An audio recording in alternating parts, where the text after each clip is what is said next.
That would be... it's not the best story, but or he could just fizz into Faker. We get the doors fizz. No, we get the doors blind fizz against the best player of all time. This is definitely the way we go. We were talking the story meeting. Who would play? Would it be Westdoor versus Chowie? It had to be Westdoor getting one shot against Faker before Worlds was over. He went with the blind pick and the reverse matchup from years ago. Please lock in the Kassadin. It is the reverse matchup from semi-finals 2015. In fact, it's the exact matchup. Exact matchup with Faker running Kassadin to Fizz all the way back. That was when it was a 3-0. Fighting with fire is certainly a risky choice against SKT. Well, let's see whether or not the door can lead AHQ to victory. Double teleports on both sides. Obviously, that Stand United is going to be pivotal. And if Ziv and Westdoor can combo, maybe around Arn, maybe around these side lanes, and attack SKT in that early game, Papa Smithy, that is that opportunity, and that's what I want to see them do. It's actually Westdoor's first game of Fizz this year. It hasn't been a cornerstone of his champ pool. One game of TF right at the end of the season in the playoffs. No Fizz the entire year, and then blind Fizz against Faker. This is playing the opponent, not necessarily playing his own tendencies. When your back's against the wall, fall back to your best champion, your most famous champion.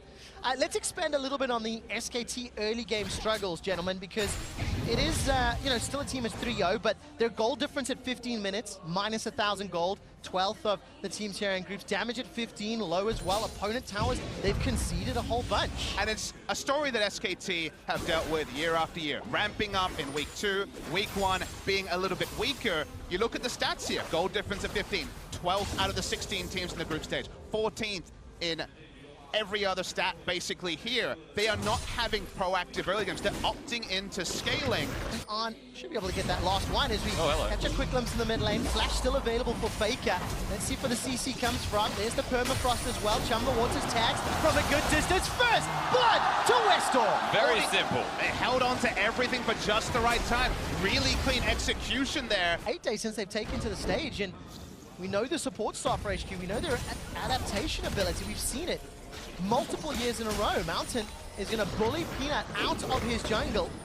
Flashes are available. Now Mountain's going to get collapsed on. Look at Faker coming in from the side. Stand United starts to get channeled. Mountain may not survive the full channel. Chumba Waters comes in, buys enough time for Ziv to arrive. Here comes Westdoor, 1-for-1. Junglers are down. Ziv's looking for Faker. He's forced to run. Peanut blew his flash to survive. It ends up being a trade. Top for jungler. Okay, gentlemen, I'm watching this game and I'm thinking to myself, if I turn the nameplates off, I really like this Kog'Maw, Shen, Sejuani going even and maybe even ahead, at this stage.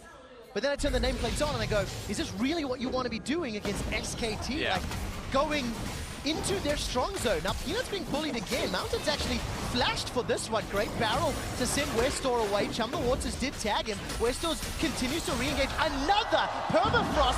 Peanut gets eaten. Faker's going to rift walk away to safety, and Peanut is just getting bullied by Mountain. Yeah, completely bullied out. Really well done from the Sejuani once again. So if I'm watching the VOD review as the coach right now, I'm saying, okay, what would I, if I was on comms, if I was talking to the quarterback, tell them to do? It'd be something like this, Trevor. Oh my word, the prison onto Wolfman. They just come, oh, the taunt flash as well. Bang is the next target. There's a lot of armor to tower dive. They'll get at least one teleport, maybe more. Get stunned down. Spittle comes out as well. That's Faker's channel. And that's another kill for HQ. I love it when it comes on screen, just as I'm about to talk about it. Guess what, Trevor? With a Warmox, you cannot kill the Sejuani. Turret dive, Varus and Lulu are plenty. They got the kill because they'd already been harassed down. But grouping up bot lane doesn't require a teleport ward. They have a Shen, and that's why that was the play to make. They want Westdoor here. See if they can find him. Westdoor uses the troll pole, flashes the barrel. I have a message to Solo Q. If you think you're the next Westdoor, pick your Fizz blind into Faker. Because if you can win with it, my word, what a message. Remember Wolf no flash from earlier? Manages to survive with wild growth. Oh, that's an aggressive flash forward. Will it pay off? The short answer is yes, as the barrel sends him to safety. May have saved Peanut's life as well. Tower number 2 falls and AHQ can continue the siege. Mountain at any point has about 3,500 health with a Shen ultimate as well. So they keep turret diving. Faker's parked in a side lane. They're going to try and take a second turret mid. Faker's not parked in a side lane. He's busy being battled by Westdoor. 2 towers in a row. 0 for AHQ. Finally gonna go down as Arn takes a tower shot. Chum the Waters tags Faker, slows him down. AHQ can respond. Stand United being channeled as Faker manages to survive long enough. Flash away from Westdoor, gets away with the playful trickster. AHQ are not done yet. 6 kills to 1. I'm gonna regret this. Is this the first time? It's a little early to say, but AHQ have got all of the ingredients and they are showing that growth, Papa Smithy, that we've not seen from SKT. I'm so excited to hear Rusty's answer this question. What I will tell you though is that Hold that thought. Now say it. even if SKT win these games, it should be a caveat for expectations for them going forward because they're not showing change. They are being stubborn, and it still feels like weak victories, even if they do get over the line first. I can answer this, or can I, or are they going to fight? It's the question. All right, Arctic Assault comes forward. I'm looking for the prison. Peanut is already stunned. Chum the Waters. That's a great zoning ultimate. Not going to allow the escape. Wolf forced to use the Glacial Prison and he's popped. On gets another. That's a double kill. Dash forward, flash away from Faker. Using that Rift Walk instead, rather. Mountains on a killing spree. AHQ, 3 kills for 0. And straight to the Baron for AHQ. They're not looking at the Mountain Drake. It feels like they've answered for me, quick shot. They are putting in work. They are getting engages and they are winning these fights. And Mountain can jump into everyone. The assault means that no one can get past him, and Bang is zoned out of damage in most of these fights. All right, AHQ are matching the towers. That's the 6th that they've taken down. Westdoor trying to keep Faker away. Inhibitor is the focus, and keeping my eye on Arn. Hooney, by the way, bullied out of lane by Zip, so no Zip mana. is going to push that one up. Level 17, that stands United at max ranks, and it will provide a gigantic shield to whomever is the target.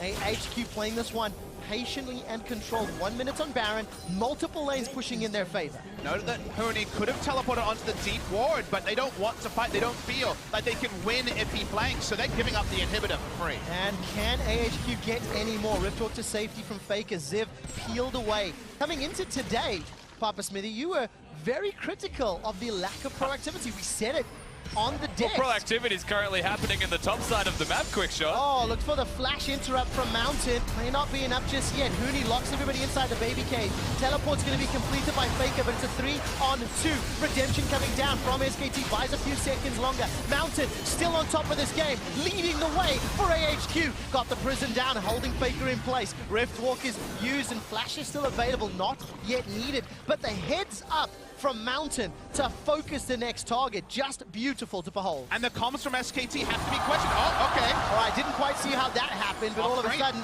Westdoor got insta-gibbed. Westdoor didn't have a lot of health to his name. Well, good flash ult from Faker, though, out of range. As AHQ are going to start this one off. SKT waiting in the wings. Faker can come from that blue buff, and AHQ decide to peel away. Chum the Waters once again forcing Bang's flash. Faker is off on the sideline looking for the engage opportunity. Cataclysm can come down. That is a great prison. Bang continues to get zoned away by Mountain, while Hooney and Faker get shut down inside the Cataclysm. Faker's going to have enough time to Rift Walk one last time. Now AHQ looking for more. Their super minions working their way towards the inhibitor, which has respawned. And the question is, do they go for the end or just the inhibitor? With a teleport coming in, it's a risky play, but that's one carry gone. It's only Bang with real ranged wave clear, and he has no flash, so he can be easily collapsed on. I think AHQ's smelling blood. Are they going for the game? Zip's going to tank up the Nexus turret. Now Peanut left That's standing one gone. alone. That's one already down. The second is about to fall. AHQ, they're not being challenged. SKT, they can't stop them. AHQ are onto the inhibitor. They turn for the kills, trying to get 1 or 2 more. And They've got it. AHQ strike down SKT. SK Telecom may be the best squad to ever play League of Legends, but they are not the best squad at Worlds 2017. They continue to go for very defensive comps, but they make mistakes. You can see Faker's face. He is mad. For the first time in SKT's history, they drop a game in week 2. I don't know how this team is 3-0. They feel like a 1-2 team with how they played. Their late game team fighting has been picture perfect, but the passage to late game team fighting has had pitfalls left, right, and center. SK Telecom have a lot to work on, and not time, Trevor. They have to play 2 games more today, and even if they get through, suddenly teams waiting for that quarterfinal draw will say, hey, maybe.